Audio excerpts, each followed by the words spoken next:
seconds before half-time. Vince buys some territory. Jeremy Howe does what Howe does. Play on yours.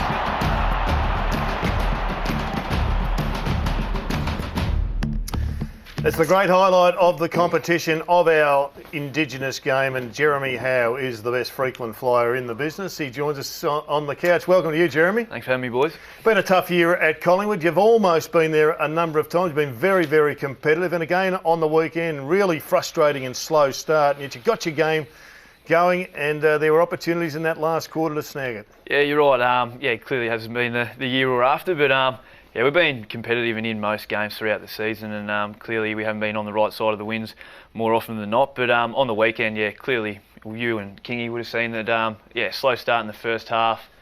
The offensive ball movement was pretty stale, but then come out in the third quarter, showed a bit of ticker, and unfortunately Port ran over us in the end.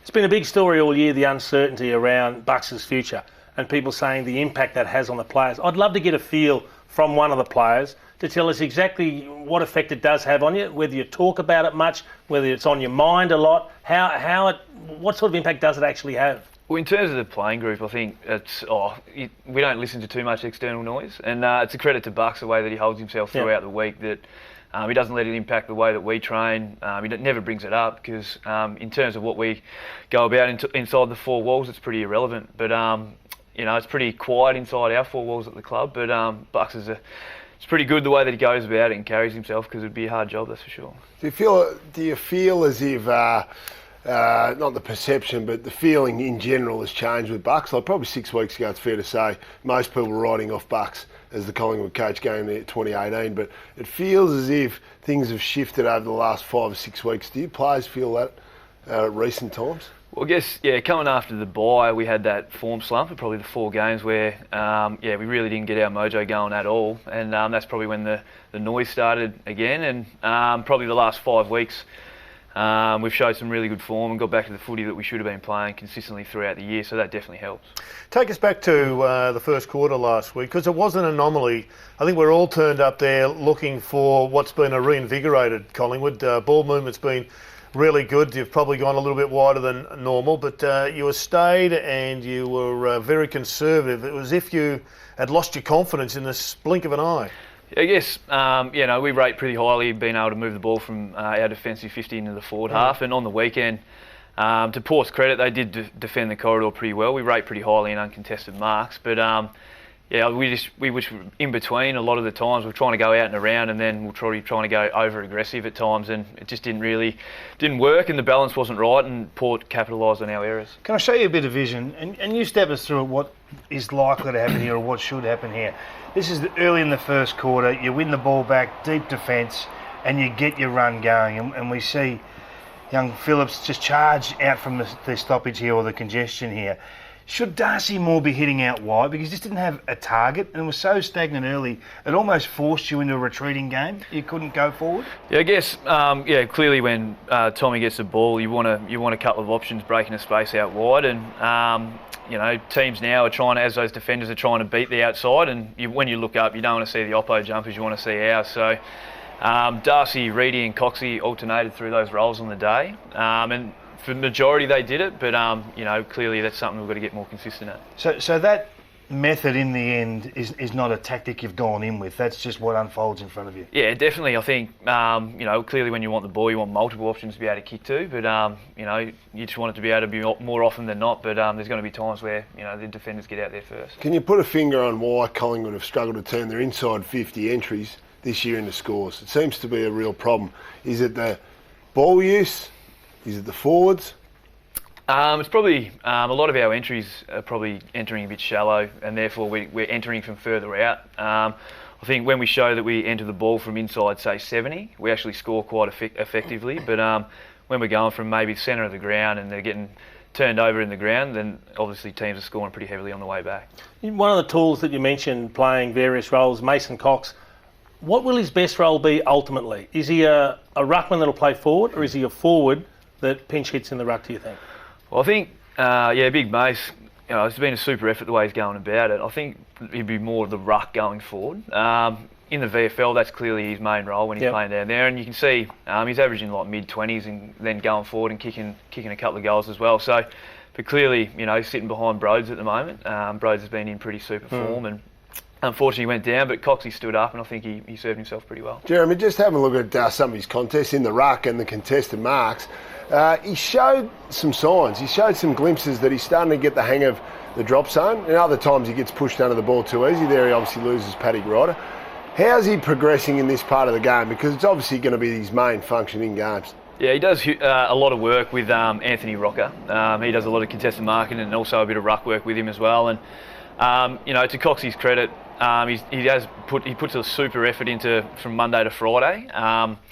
He's 7 foot, so when he puts his arms up and gets a run at it, it's pretty much game over. So, but coming in, playing against Paddy Ryder was a pretty tough gig, but I think he can walk up with his head high. How's he gone with the physicality? Because I watch these guys close to the contested marking situation. It feels as if he's just learning to try and protect the drop zone. He gets to the drop zone too easily, allows his man in there. Yeah. How's he coping with the physicality of really those specific situations? Yeah, well, he doesn't avoid it, that's for sure. I suppose it's more it's going to come with time. Having the ability to be able to work out where the drop zone is, doing your work before the ball comes in, and they're the things that he's got to learn in his craft. And he is getting better, but clearly he knows he's got to work a bit harder. No doubt, Jason, he's an experimental player. There's a lot of people out there thinks he won't make it, but I think there's a lot of upside to this bloke. And if they do make a rule change, get rid of the bounce, and they throw it up, he is going to go through the roof as a dangerous player.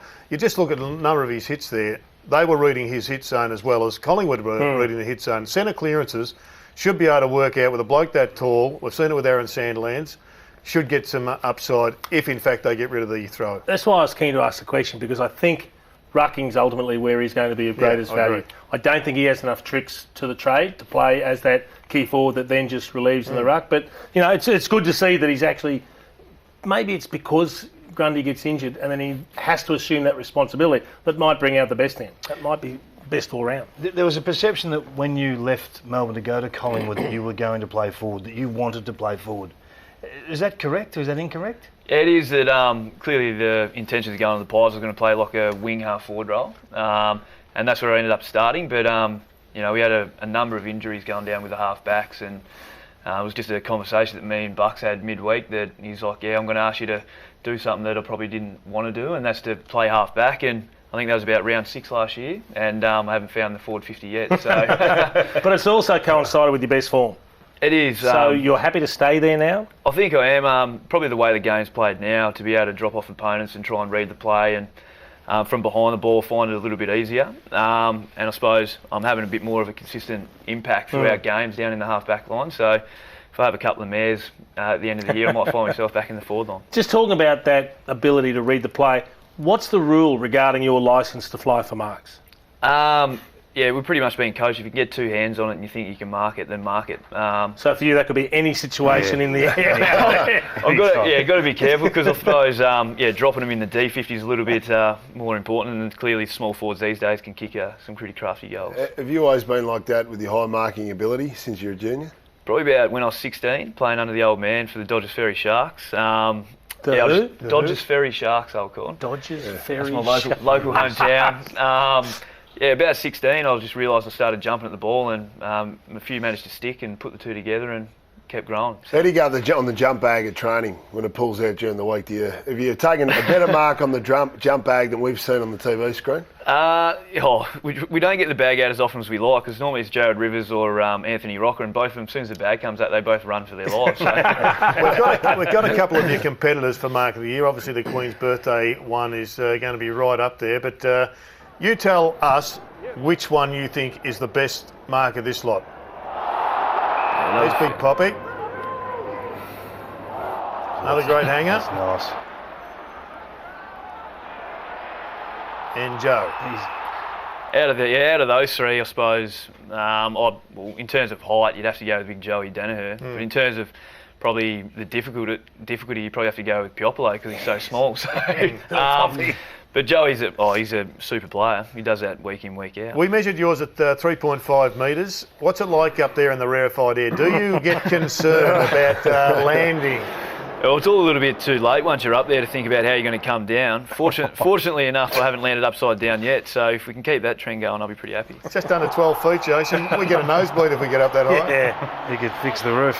I want to ask you about the game on the weekend and get back to probably what was critical in the end. Just some lapses defensively from your midfield and the area that you were in, the defenders. Yep. Ollie Wines on one occasion. I just want to show the vision now.